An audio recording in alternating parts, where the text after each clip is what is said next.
Yes, welcome back again. This is Why in the Morning. Remember, the hashtag is Why in the Morning, and right here is entrepreneurship and innovation. And remember, this is the most topic that we have been waiting for. In Colombia in the morning, we have an interview with an amazing guest. So Yezia na tunaongelea about the investment in 2026. Maybe you have that money, uko pale nyumbani, you have a certain amount of money, unajiuliza, where should I invest my money in? And what is the perfect sector should I invest my money in? So don't worry, tuko hapa kukupeleka na rada vizuri, pole pole, tukupe, like tukuelimishe vizuri, tukuambie, this is where you should invest in your money.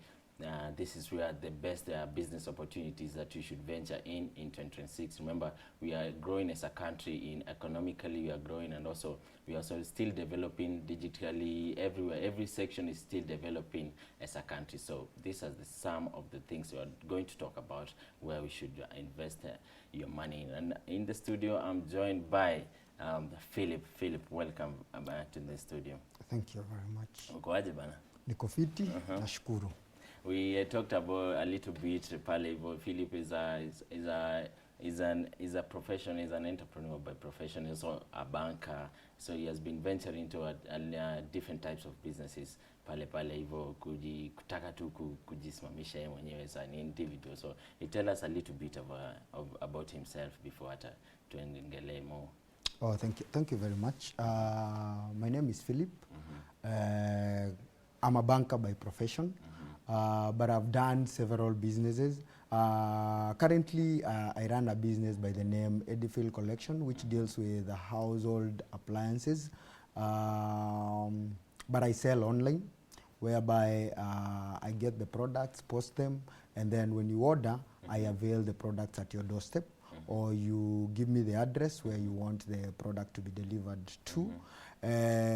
Also, there are two other businesses that I ventured in which didn't see the light of the day. Yeah. Okay, thank you so much for that. So before even to answer, what really motivated you to venture into businesses or any type of entrepreneurship?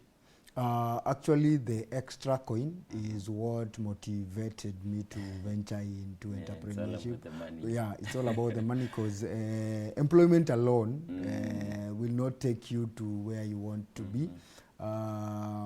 Because at the long run, you get employment so that you can get stability or that capital that you want to put into business. But business will actually see you a long way. Because if you build a business now, when you grow old, you will still run it if it becomes successful. But employment at the age of 60, you'll be sent home. Yeah. Like the way you put it, like you have been employed for the money you're being given out of employment is just for sustainability, but you need an extra coin. Yeah, for other things, like also even for your just to have a simple life, like the life that you want to be living in. So can you tell us what some of the mistakes that you made when venturing into these types of businesses? Some of the mistakes is, number one, there is mismanagement of funds. Most of us, when we run a business, we think that this business will bring profit. You will sell each and every day. That is the hope that we have. So when we make profit, or when we make a good sale, we tend to squander it or get into celebration mode, and we end up scattering these profits, not knowing that the next month or the coming years are uncertain. So you might make losses, or you might not sell even. So that is the key mistake that I made with the other two businesses, and also is being over ambitious, thinking that when I set this business, hakuna ile siku itaenda chini. Hii biashara ni itaenda tu ikiwa sawa, because tuna believe in that, unaona, especially the youth. Si tuna believe nikianza hii kinyozi kila siku ndakuwa naingiza 300. Hataki kuweka into account, unaweza kwa umenyoa watu wote kwa hiyo wood hii mwezi next month wakatae kukaa, unaona, hakuna mtu wa kunyoa, unaona. So tunasahau hiyo, so we don't save. The lack of saving for the next coming season is also a mistake that we also do. Another mistake that we do basically is copying ideas of someone. Mimi naona besti yangu ameweka boutique, inafanya vizuri, naona hata mimi nataka kuweka boutique. Unaweka boutique, wewe ujui msee anafanyaje shughuli zake, unaona. Na also when you're doing a business, you need to have a passion for it. What drives you, unaona. And also you need to have a roadmap on how to do it. Yeah. I think the passion is the most important part, because looking at the business, wezi tuanza biashara because like umesikia inaleta pesa and you don't know anything about it. Unajua kuna a lot of types of kuna different types of businesses. You can be agricultural, inaweza kuwa technological, dealing with appliances and everything. So knowing your passion, why you are strong at it. And do you think that is one of the myth like the youth get wrong? Like ukisikia tu iko na pesa unakimbilia huko without even researching on it, and also knowing like how to run that type of business. Do you think youth mostly make that mistakes when starting the business? Yeah, that is also a myth, whereby not only the youth, most Kenyans believe, like if you go like you go to Kikomba, you find this kind of business, most people are talking about it. Even now people are saying everyone wants to do to invest in money market, yeah. Not understanding if you venture in money market, you need to venture good money also if you want good returns. Wezi ekathao kwa money market to expect uomoke, you know, uomoke. So and you know, money market is a long term thing. Si ile kitu sisi kama vijana tunaweza taka kutupa pesa yetu hapo ndani, unaona. But there are this business, unakaa chini unaangalia. First of all, you do a market research. Jiulize we what is the gap that is in the around your surrounding, unaona. Pale unaishi, usifikirie outside the box sana, unaona. Ama una get online, una search biashara gani na prosper, and then you set it up without even doing your own research, unaona. So it's better you go down, look at your surrounding, what are the gaps that are there, and then from there you can pick it up. Okay. You personally, what are looking at now, 2026, as to me get 2026, you are no longer at 2025, looking at the different sectors of businesses, like unasema agricultural, nini, kuna technological, which do you think are the most that suit you now personally? Like which sector does it excite you mostly? Currently the sector that is exciting me mostly is agricultural sector. Reason being, I currently did a research and noticed that the seedling business can earn you awesomely. Have you ever thought if you had a small room, like a single room, and then you do seedlings in there? With the seedlings, let's say for example avocado, the normal avocado. Unaenda unaokota to avocado and then you come, put them in a sack and then you let them germinate. One seedling goes at 100 and 150. 100 to 150 shillings. That's one seedling. Yeah, that is one seedling. And when you maybe you can do crafting for yourself, you can earn up to 450 currently. That is if you're not certified by the government. When mtutu wa krejare. But if you get a certificate, you can earn more than 900. Yes. So let's say for example you do that. Avocados watu wanatupa. I know si vijana hatupendi kuget. Hakuna mtu anashughulikana na hiyo seed ya avocado, just eat it and throw it away. Kama utaki kuchafuka, unatafuta these street boys wakuokotea, si ndio? After wamekuokotea, get your hands dirty, anza hiyo biashara. Unafunika, ikianza kugerminate, you get online, you market them. And then you can sell them. Ukisell, if for example you sell 200, now that it doesn't need to tie you there ati unakaa hapo the whole day, si ndio? Mimi ni kuamka kunyunyuzia maji, naenda shughuli yangu, narudi na nyunyuzia. Basically na ni hivyo na bado how long does it take to maybe to germinate, to the seedling to sprout out and also to grow in a like ifike point yenye unaweza enda kuuza? Almost a month or two. Utakuwa ready to go. So looking at it, ukichukua hata kama si penye unaishi, maybe a single room. I think say single room the highest inaweza go ni for around 5,000. Yeah, 5,000. So if you take a single room within a month, so ulipie tu rent ya month. A month. Then you do your seedling, like the grafting, within a month, maybe uchukue tu ya 450, maybe utatosheka na 150, uchukue 450. Yeah. Then you are doing around 200 seedlings, that's around 90,000. Yeah. Minus the labor, maybe minus 10,000 for the labor, that's around 80,000 profit. That is if you employ someone. But if you do it yourself, you'll be eating all the profits. Yeah. Why do you think like people are only to come easy? Like only these types of opportunities. These are good like this is a good business opportunity, but not a lot of people see it like that. What I know is most of us we want a decent job, presentable. Kama ni biashara mimi nataka niingie, kama mimi ni high tech ama niweke ka boutique shop pale, something presentable, and then people come in. What we forget is the cost of setting that a boutique is super high. And also the government atakuwa pale kwa shingo yako. The moment umeset tu hiyo nini, gava inakam turnover tax, ulipie rent, si ndio? Na kuna mwezi hautauza. Yes. Na ukumbuke kuna mwezi hautauza, utaingia kwa deep down the pocket, unaona. Have you ever thought if you decide to go out there and do something virtually also? Yeah. So I think these are the type of business opportunities that like the youth should now see. Si kuangalia tu hizo big profile jobs ama big profile businesses. Now there's this thing watu walikuwa nasema now Kenya like penye tumefika because of the economic nini it's not a good investment destination. Do you think that's correct? Like kiangalia Kenya now the state that we are, is it a good place to invest in? Actually, it depends on which angle you look at it. If you want to set up a big company, I don't think it's a good venture.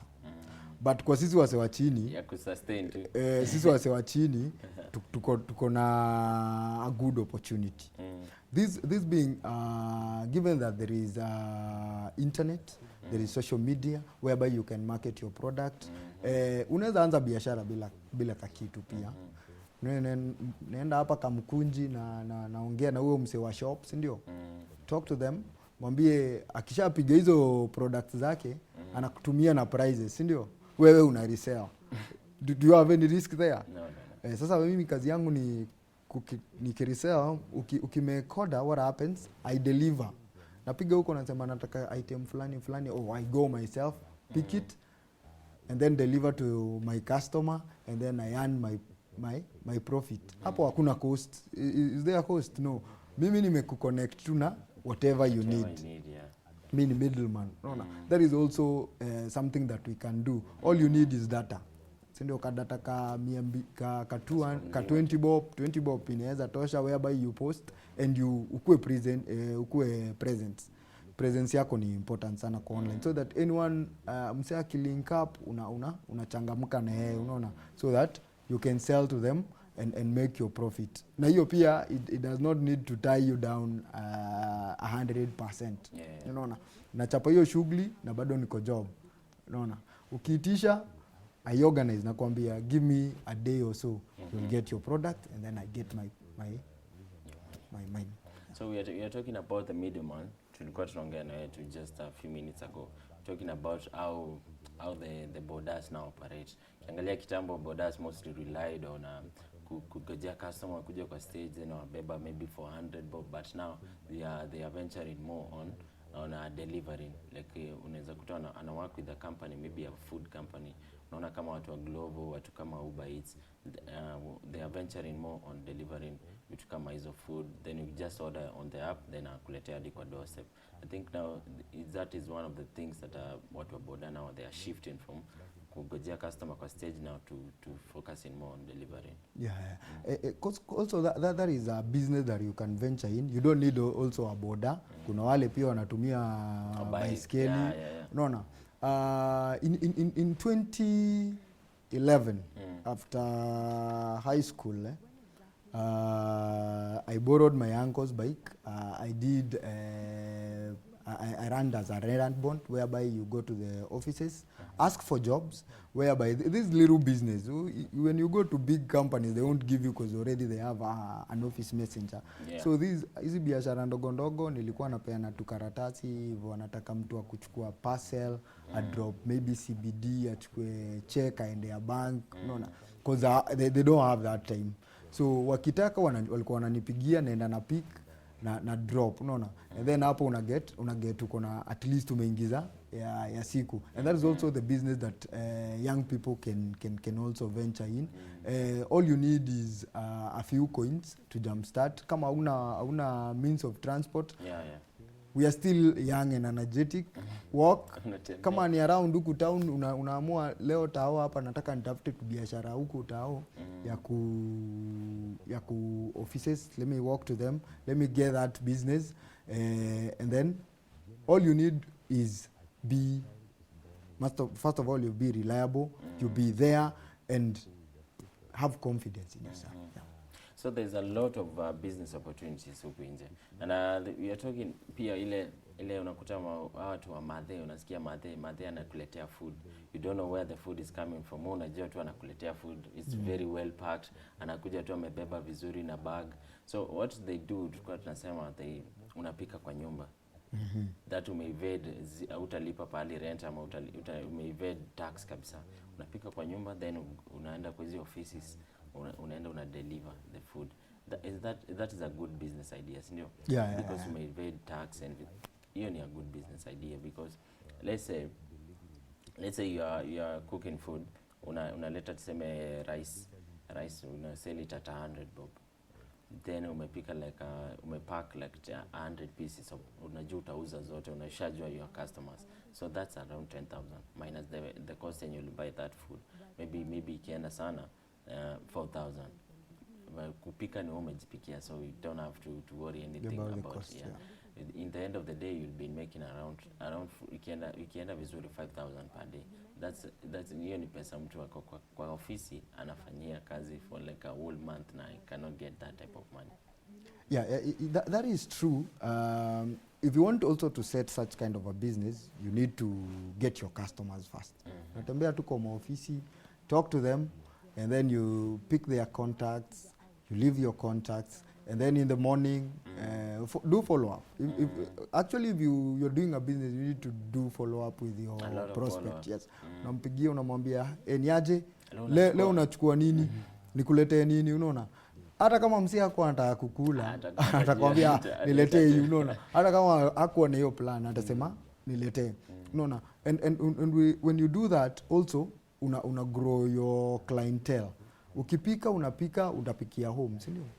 Wewe ni kubeba tu, ukifika saa 6 uko hapo unawadeliver, you distribute them, and then after ikifika 2 you come and pick your plates if you're using plates, and if you're using disposable, the better.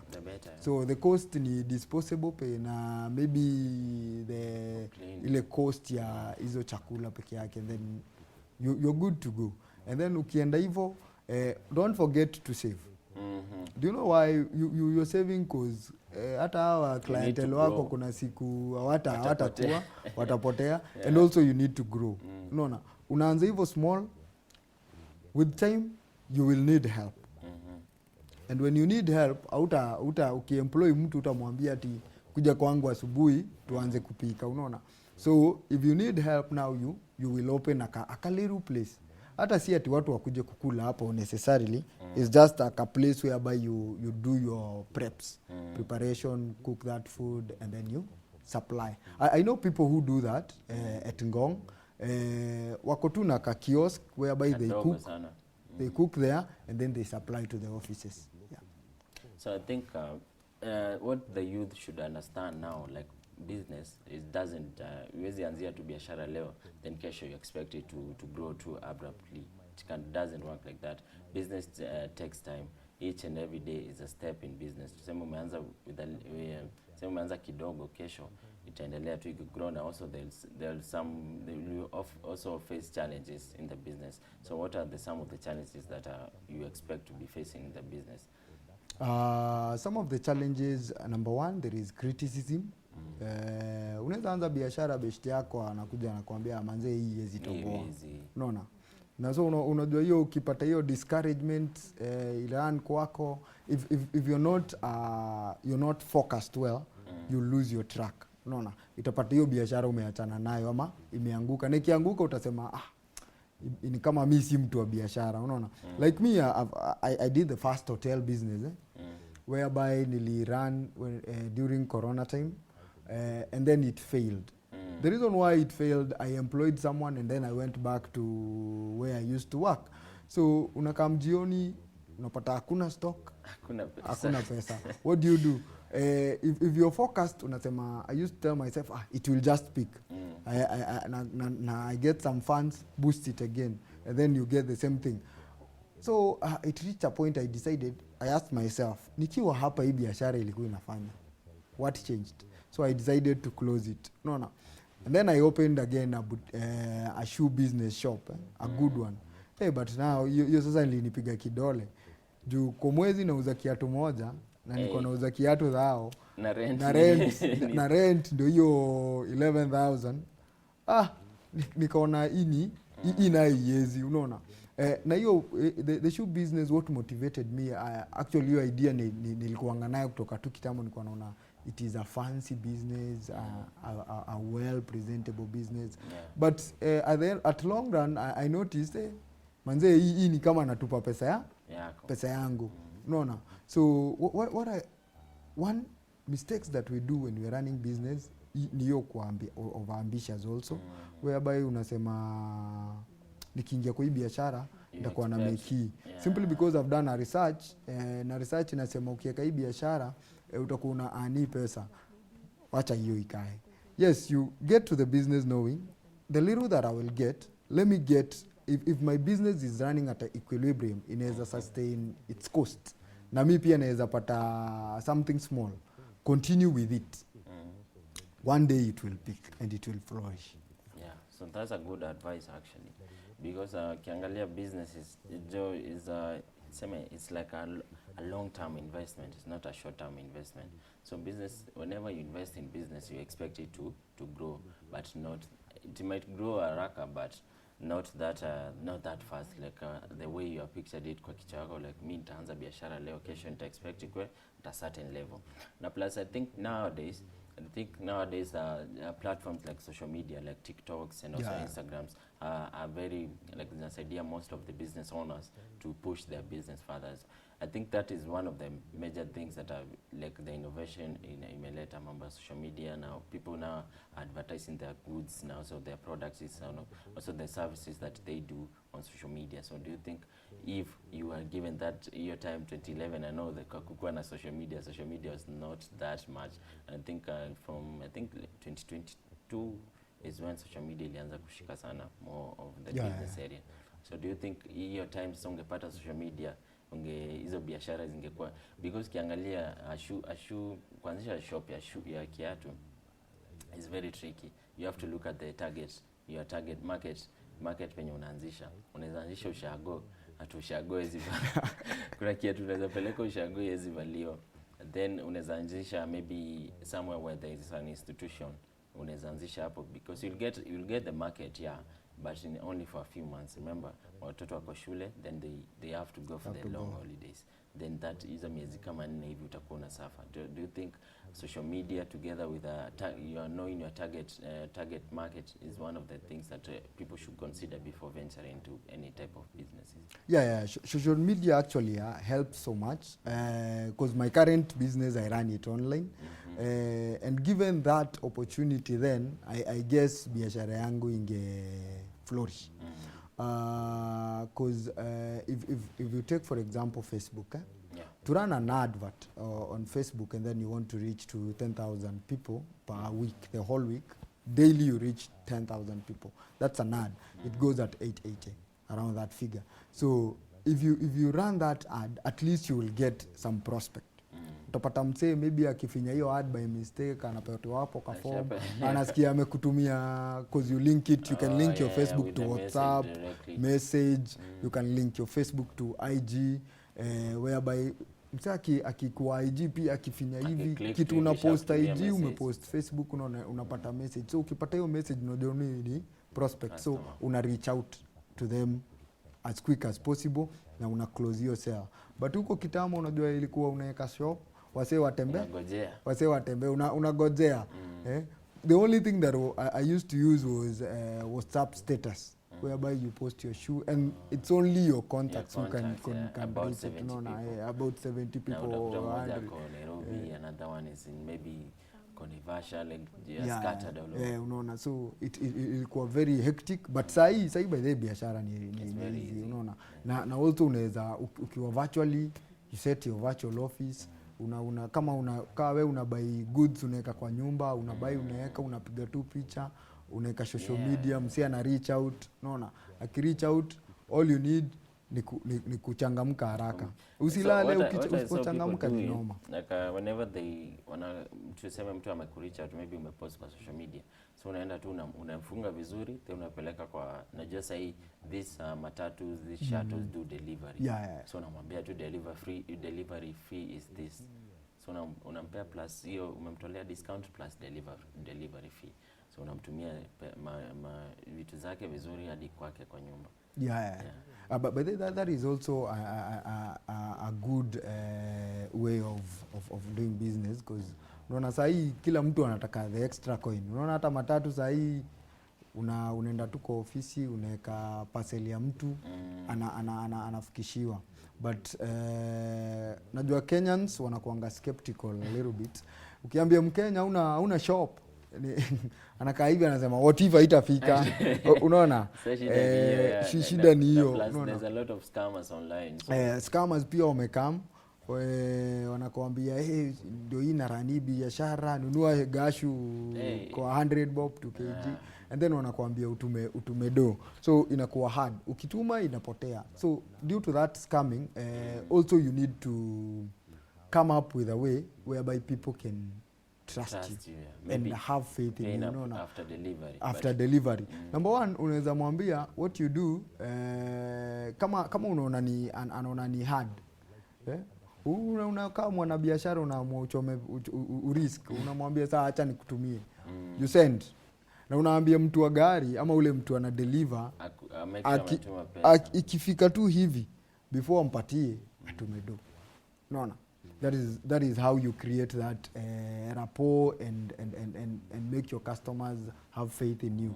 Sending the products, if you feel like, if you notice that they don't want to pay before delivery, okay, tell them, okay, I'll deliver the goods, but once the goods are there, pay.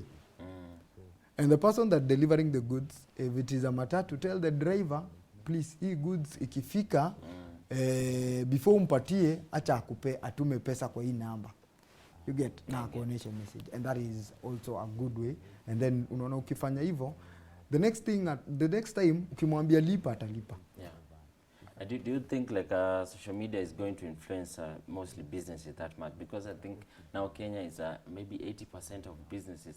Kila mmoja akona platform like TikTok, Facebook, kila mtu ako active. Do you think in the next maybe next 3 to 4 years kila mtu atakuwa like very active on social media doing their businesses? Like unaonanga sahi mtu ana shop is doing the business online. Ako tu live and showcase what he like chenye ako nana ni kwa nyumba yake, na people actually do make orders. Do you think coming to the next, maybe looking at it in the next 5 years, do you think this is something that will be done more often? Yeah, I think that will be something that most businesses will be doing, because number one, it reduces the cost. Now if you're selling in bulk, mimi sitafungua shop, nitafungua warehouse. So from the warehouse, we una make calls, I employ a few people wa ku wrap na nini and sending those parcels. Unaona, because we are moving to a world whereby people will be very busy. Hata mtu kukuja ati kutembea kwa shop yako hapa Kamkunji aimlessly ati anatafuta kitu, itakuwa hard. unaona, itakuwa hard because kila mtu ana get technologized. Kila mtu akitaka kitu sasa, hata wewe ukitaka kununua kitu before hata uende pale kuitafuta, utakuwa umeingia online verify prices, specs, which is the best price, where to get such kind of an item, unaona. So all of us itabidi sasa tumeingia hapo, ndio uki search tu hivi hata si tu unaona. But kama utakataa kuingia hapo, wewe utafunga biashara. I'll give an example like Nokia. Unajua Nokia venye smartphone Android ilikam, Nokia decided not to take that venture, and that's why they were left out, unaona. Wakabaki na kale ka 2110 nini. So ilibidi juu technology ime advance, wase wanataka ma smartphone nini. Nokia wanasema hapana, si atuingii Android, unaona, hata si tuende na trend. And it was a good brand, unaona. And that's why they were left out. The 2010s I think is one of the biggest brands. Biggest walikuwa wanauza, unaona. Juu ungekuwa na Nokia wewe uko sawa, unaona. Unaona. But now since they didn't want to move with the trend, unaona. That's why sasa unaona wanangangana ku catch up, but it's a bit hard, unaona. So I think social media will influence as much, and also looking at how the things are going now technologically, I think we must go with the trend. Kisikia sasa hii biashara mingi, I don't know if you have we have seen Shiko. Yeah, Shiko Eastel, yeah. The way she markets herself on social media is one of the things that businesses now should look at. Ukiangalia the way where she was 2 years ago, it's very different from where she is now. Na isa analetwa na bells na big trucks zimejaa hapo juu. He has built the market, like audience yake yote inajua Shiko deals with this and this and this. So you should build your market, know your people, na pia know where you want to target hizo goods zako zifike. Do you think sasa penye tumefika? Now, looking at it, being a small investor, maybe you have your 50,000 pale, you have your 10,000 as a banker now. Do you think like you should take a loan to anzisha biashara, or do you think it's just good to start with the little money that you have? It's not advisable to take a loan to start a business. If you're starting a business, start it with your savings. When you're taking a loan, it's like tying yourself. Sema for example, nimekupea loan ya 100,000 and then kila mwezi nakuja kucollect. Maybe umechukua plus interest hata nikupatie 100 and then kila mwezi tuseme unalipa 10,000. And this is a startup business.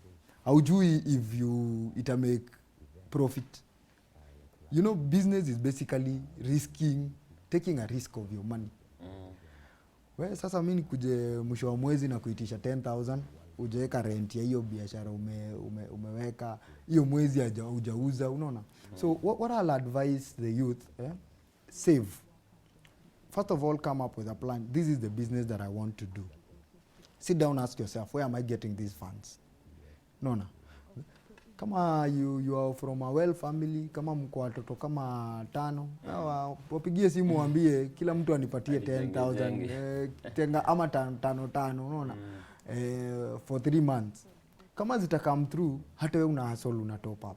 Let's say for example uko na ka 50 Gs, ka 50 Gs. 50 Gs number 1 kuna unaweza amua you set up aka kiosk. Ka kiosk tu maybe ya kuuza chakula, hivyo juu 50 unaona watu wako na trolley wa smoky, si ndio? Ako ka trolley ni around 15, si ndio? Umebaki na around 45, si ndio? 45 unasema hii ni ya stock, unabai stock in bits, unaona. Now you position yourself strategically. Ask yourself, akina nani wanakula smoky sana? To shule ma campus. Exactly. So unakaa pale kwa gate. Wacha unawagojea wanunue, unaona. With the time utaanza kuget hiyo market. Unajua siku ya kwanza maybe utauza kidogo juu hawajakuzoea, unaona.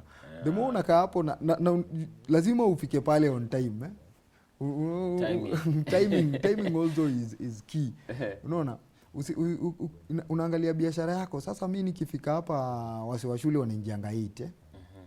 Kuna ule ametoka home hajakunywa breakfast. Mimi niko pale mayai. unaona. Haya, kuna wale wanatoka Daro toke ya asubuhi, unaona, na kuna ule atatoka Daro 1 ako njaa. Unaona, hiyo strategic positioning also is key for your business. Haya, biashara nyingine unaweza anza nayo ni kuuza mahindi chemsha. Amka asubuhi, boil the mahindi, enda stage ya matatu. These guys wanaamkanga wajakula, si ndio? Wauzie. Ikifika saa 4 wewe umefunga biashara, umeenda home. Unahesabu do yako. Jioni uko pale. Jioni pia ni time nzuri. Unaona nini? Na unauza hii mahindi maybe na coffee. Unaona? Hiyo ni 50. Hiyo ni 50 na unajua 50 utakuwa umebuy stock, unajua umejipangia stock ya almost hata kama ni wiki kama 3, unaona. Uuze usipouza kuna pesa ya stock, si ndio? Na also don't over budget whereby ukianza unataka ununue stock mingi, una believe utauza yote, na unanunua kidogo, ikiisha unakimbililia, ukiuza ikiisha unakimbililia, so that ukiona now you also keep your records. Leo niliuza these packets, hii wiki yote imekuwa ikiisha, and then you decide, let me add, how much should I add? No. So that also you don't mismanage your funds. Ununue alafu zikatae kuuzika, ziharibike, unaona utaenda loss, unaona, na hautakuwa umejisaidia. But ukienda loss kidogo, maybe packet kamoja kaliharibika ya smoky, unaweza survive for the next day, si ndio? So that is also something that you can do. But kama uko na 100,000, unaweza amua uanzishe a barber shop, unaweza anzisha cosmetic, unaweza anzisha ka shop, ka mini shop pale nyumbani. But also the mini shop also it's a good kind of business, because kuna vitu zingine unachukua on credit unachukua on credit. Ule mzee wa mandazi anapita, unamwambia nipatie packet 3, pitia jioni. Alafu jioni anapitia, unamsort. Kama hata hujauza unamwambia nipitie kesho. Kesho itakuwa unaleta nyingine. Na that is some of the business that you can start with a little money. Kuna zingine, someone was telling me that it's not a must that you have, like you need to have money to run the biashara. There's a lot of things to do on, like online, kuna a lot of tasks to do now zinalipa actually. So do you think can you advise them any types of like easy online task, maybe virtual types of jobs, and also kuna easy, I heard about remote task, kuna a lot of tasks to do online now, you get paid actually after doing the jobs. Yeah, that is true. It's called virtual assistants. Virtual assistants, unaweza pata a company where maybe umefanya accounts, umefanya accounts, you get online, you first of all you need to advertise what you've done. You write a little resume about yourself and what you're specialized in, and then someone will hit out and say, okay, I want this to be done. Whereby now, when you're given that task, you're given also timeline, and then when you're done, you get your pay. And actually this is when you go to developed countries like the US, this is what they do. And sisi kama wa Kenya tuko hapo sana. Tuko hapo, wanatupatia online writing. Najua watu wengi wanafanya online writing, wanakutumia job, unachangamka. Hiyo unajua uhitaji do. Kama online writing, if you don't have an account, all you need is time and skills, si ndio? Wakikutumia job, we chapa job, watakulipa. But as you grow, you will need your own account, whereby now you will buy the account and also get your own writers. Now, if you have an account, job inatumwa kwako, and then you have to distribute. Also, you can do counseling. You can offer counseling online. You can offer online courses. I heard about that. Counseling, I actually heard about it. Ilikuwa rent a friend. So actually what you do, you just get to online, kuna these certain platforms, then you talk to mtu akona shida, you have to unaongea naye, unasikiza shida zake, then unampea tu advice kidogo, na actually get paid for each minute that you spend on that call. So those are online things. Also online courses. You first of all, if you want to set an online course, go to what are you based on? What is your qualification? And then you set your platform. Do a resume on LinkedIn, because basically this is, I've seen it on LinkedIn, whereby you do your resume and then you do a content. While you're starting, well, you want to market yourself, you do a content whereby you try to educate people on what, if it is medic, if it is wellness, if it is nutrition. If you're a nutritionist, you can do the nutrition content, and then from there people will reach out. And also you can partner with iTech. Once you've gotten now you know watu wameingia, si ndio? Now you partner with them whereby you set up a system whereby people can enroll. No. Na hapo unaona umecreate job different. Mse wa iTech pia amepata kazi. Wewe sasa wewe ni ku-avail yourself, and as time goes by it can grow. This is a business that can grow wide, whereby utahitaji watu wengine. Msa anasema now me I want this kind of education, si ndio? So you bring someone else, another specialist on board, and then they can educate them.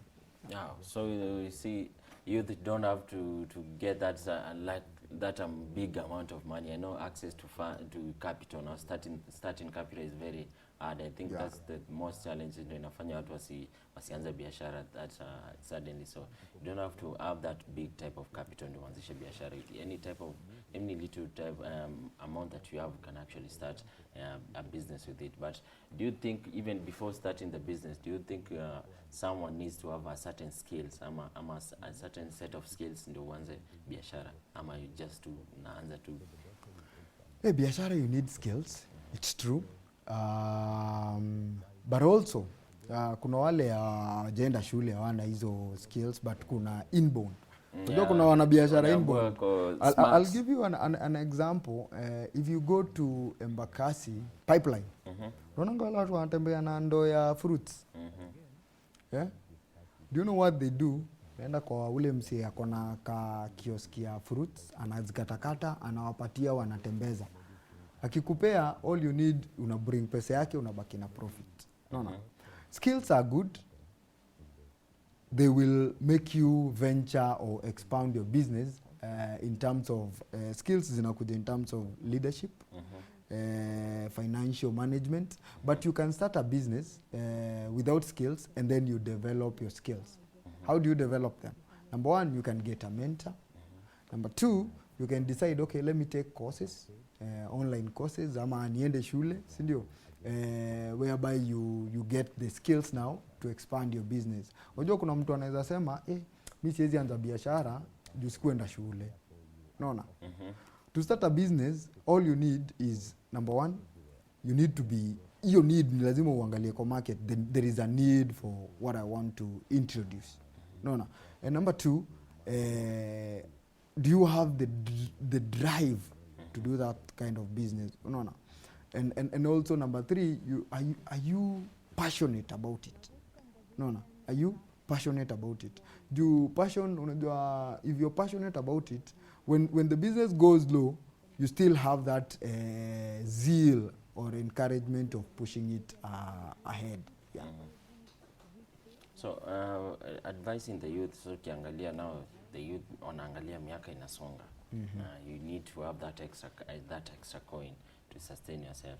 Now, what is the one of the uncomfortable things that people don't really want to accept about biashara? Like ukianzia biashara kuna kitu tu utaambiwa, like you have to be ready to face this, but not a lot of people are ready for it. Unaweza invest pesa then ipotee yote.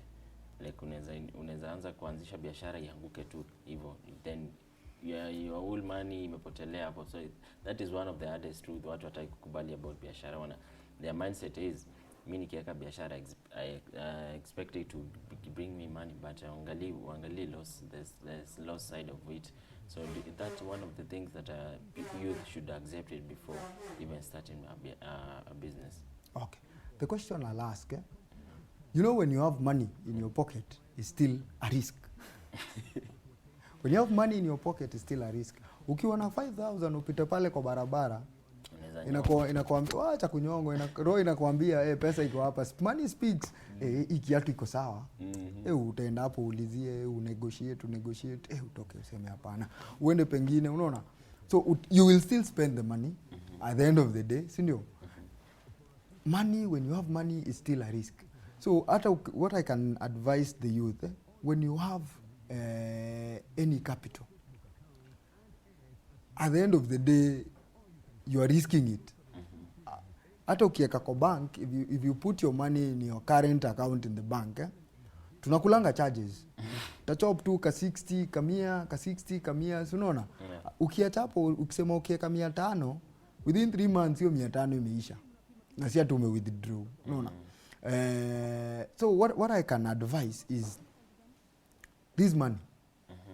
Kama umeamua kuweka kwa biashara, it's still you're just risking. I know people watakwambia ukiweka kwa hii biashara, unajua ujui nini. There is a lot of uncertainty. But life itself is uncertain. Sindio? You know, you can be a millionaire today, you wake up tomorrow, you're bankrupt. You see? So, fear, we need to fight our fears. Ile kitu unaogopa, it will always catch up with you. Yeah. So, I will tell the youth, if you've decided or you've purposed in your heart, I want to start this kind of business, don't postpone. Usiseme ati nitaanza next month. Kama uko na capital, start it. Go with it. No. Na kama unasema, let me be a middleman whereby I'll be selling online, do it. Hiyo uhitaji pesa. Juu najua kila mtu anaingianga online daily, si ndio? Instead of watching other people's TikTok, put your content so people can also see. No. So let's not postpone. Let's start it now. No. Hata kama uko na 10k, put it into use. Usifinyilie, hata ukifinyilia itaisha. At the end of the day itaisha. Do what happens? I'll give an example. Uko na 10k sa. Si ndio? Unapita pale, maybe ulikuwa umesema nikipata 10k, ulikuwa umeplan, if I get 10k, I want to buy a laptop so that I do online work. Si ndio? Ama ka tablet, tuseme tablet.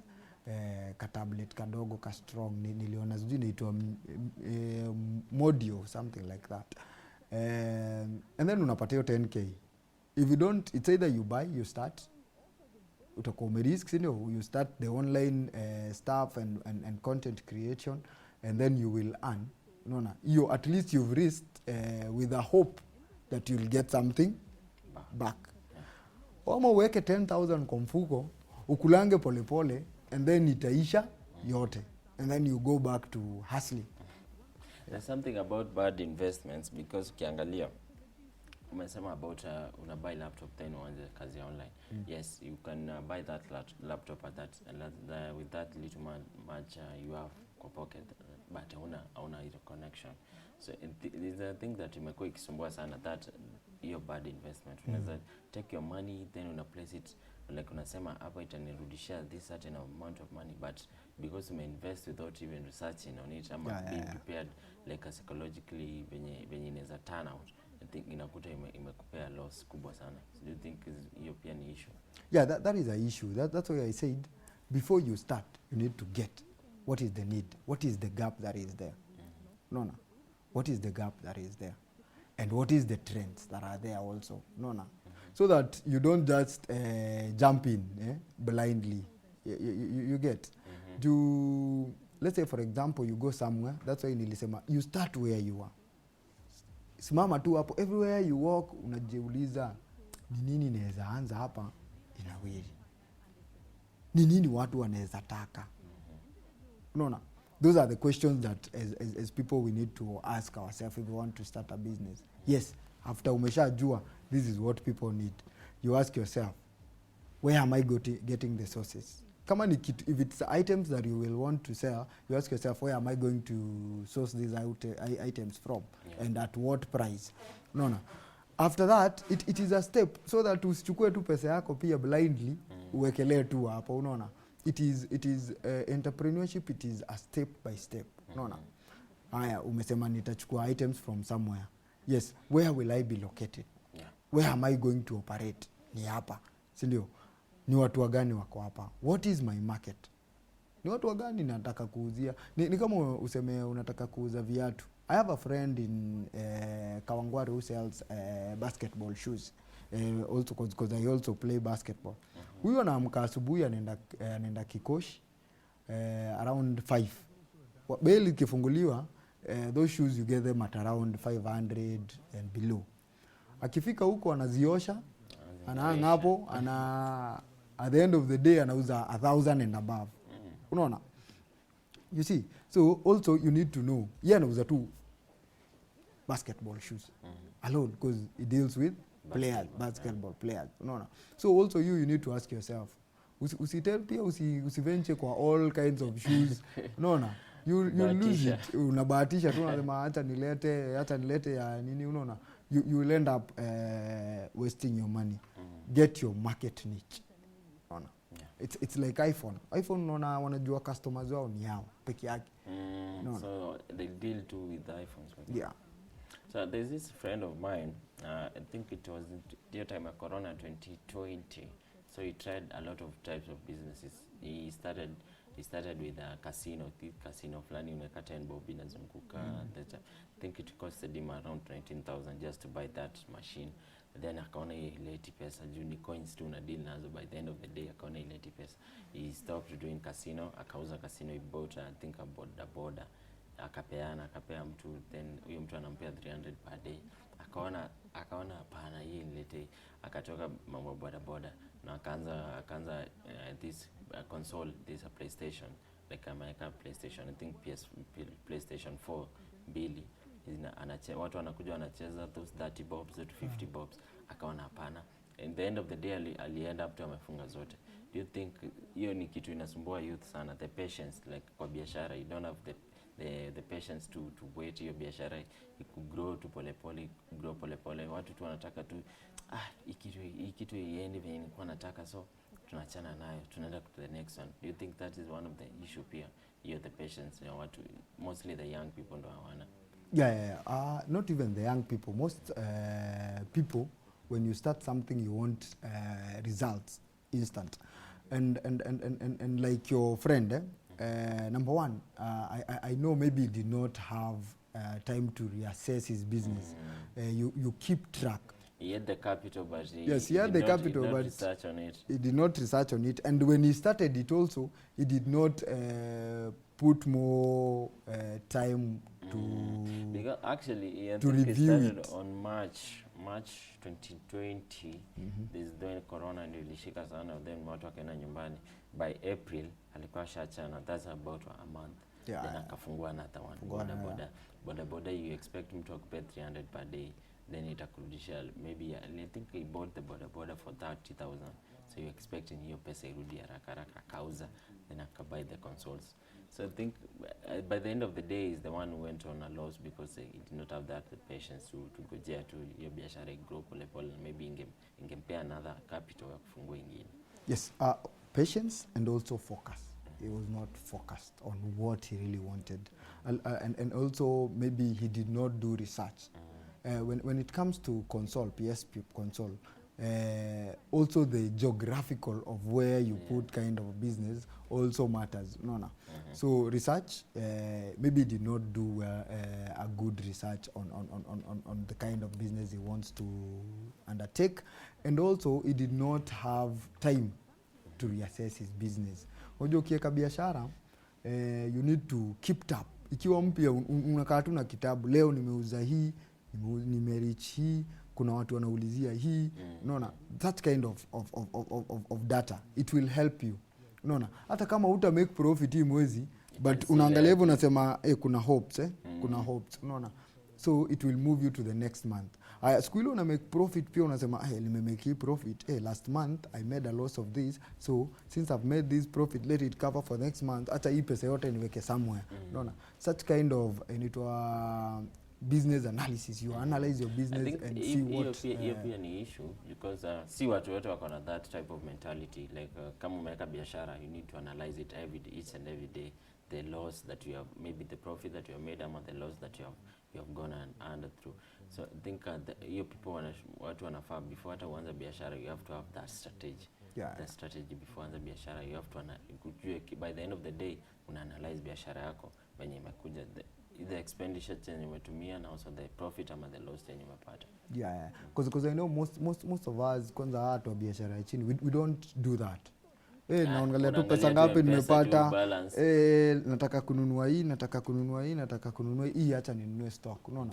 And then also that you run a risk of not expanding your business. Utakuwa una buy the same stock and then you get the same profit, unaona, you're not plowing back. Reason being, when you get that, you don't want, hauna data, you don't have feedback. Ile raw data unapata, leo niliuza hii, jana niliuza hii, juzi niliuza hii, so today I'm expecting this, unaona. That also can give you the basis of decision making on where you want your business to go to, or where you need to make changes about your business, unaona.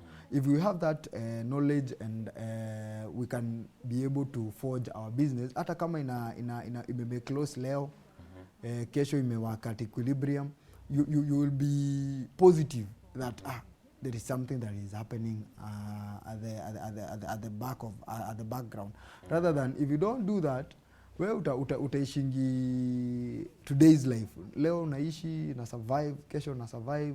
Ile siku inaenda ina go down, unafunga, unasema acha na hii biashara ikae, and at the end of the day wewe una make utakuwa umetupa pesa yako ya. Also kuna viewers out hapo nje, maybe you have a certain type of job, na work 9 to 5, then you have the passion to start a business, but you cannot find the balance between balancing your job, ile official job, and also balancing your side hustle ama your business. How can you advise them pale nje? You need to create time basically, because if you're running if you're employed and also you're running a side hustle, you need to cut a balance between them. Ask yourself, unajua different side hustles require different time and also supervision, unaona.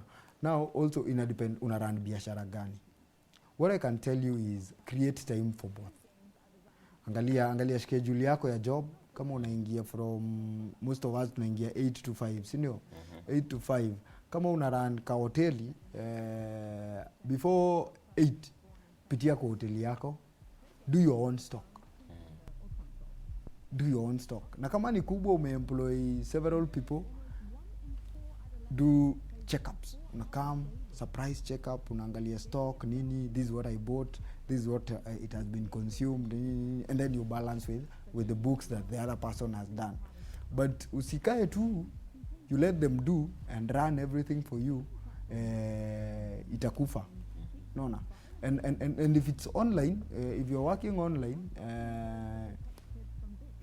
you can create an hour, 2 minutes, unaangalia what is trending, how many people have reached out, what do they want, unaona. So whereby you balance, so that also your employer does not feel like you're infringing your time. Do you think side hustles are still worth it, like still worth their time? People now should venture into big businesses? No, side hustles really pay big time. Reason being, you get that extra coin. That extra coin unapata inasaidia, because number one, you're not, your side hustle, you're not focused in it 100%. You're focused in it, focus yako huko maybe ni 50%, unaona. But unachapa job yako, and then hii side hustle ikikuletea hata kama 2,000, you're good to go, unaona. You're good to go. Like the US, unaona, watu wanaemployiwa in terms of hours. Niko hapa 2 hours, nimefunga, nimeenda pale pengine 2 hours, unaona. So that is how you can make wealth. Na hii side hustle, the reason why you put it as a side hustle, so that you get money, you will boost it. Unainature. It's like you're monitoring it. Ile siku ita blossom vizuri, you can even quit your job, useme job yangu inanihitaji more than my employment here. But if you say I blossom, alafu useme maybe I'm quitting my job to start a new business, pia it is risky. It's a 50-50.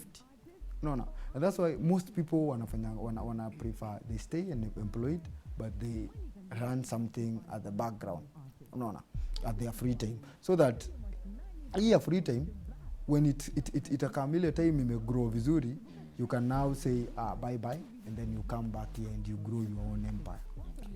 So what can you tell maybe someone out there when you're in year 2026 with the mentality I want to start a business, I want to grow myself, maybe financially I want to grow, what type of advice can you give them? What I can, the advice that I can give them, just beat your fear. You know, fear is what holds us back. Naona? Unasema, nikianza hii, unaanza kujiuliza, what if it goes this way, what if it goes this way, what if it goes this way. Just beat your fear by deciding to take that a faithful step. Naona? Shida ni kuanza. Ukishaanza, you already uko ndani, you'll fight your way out. So, beat your fear. Go out there. If you want to start a business, do a market research. Come down, write a well business plan, if you know how to do one. If you don't know, you can consult someone. Akufanyie. And then after that, ask yourself, where am I getting the funds? Nani, how much nataka kuanza hii biashara? Business is not limited to the capital that you want. Kindly start small. Usitake kuanza big. Ukianza big,